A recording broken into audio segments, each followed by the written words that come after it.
Praise the lord. આજનો દિવસ એ ભલો શુક્રવાર, ગુડ ફ્રાઈડે. ગુડ ફ્રાઈડે એ પ્રભુના બલિદાન, જે આપણને પ્રેમ અને માફી આપે છે, તેની શક્તિનું એ પ્રતીક છે. મધ્યસ્થમ એ ઈશ્વરના પ્રેમ અને પાપની ગહન દુષ્ટતાનો એ પુરાવો છે. તે સુવાર્તાનું એક મહત્ત્વનું કેન્દ્ર છે, જે ઈશ્વરે આપણને તેમની પાસે લાવવા માટે જે અદ્ભુત, અમૂલ્ય અને કિંમતી બલિદાન આપ્યું છે, તે આપણને ગુડ ફ્રાઈડે જણાવે છે.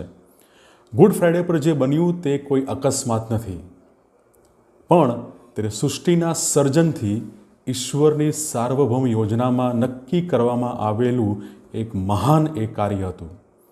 જેમણે પાપ જાણ્યું નહોતું તેમને ઈશ્વરે આપણે માટે પાપરૂપ કર્યા.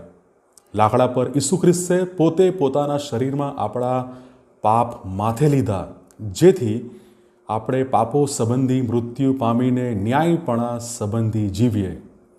ગુડ ફ્રાઈડે આપણને જણાવે છે કે આપણા પાપ કરતાં ઈશ્વરનો પ્રેમ, એમની કૃપા, એમની માફી એ કેટલી મહાન છે. God bless you.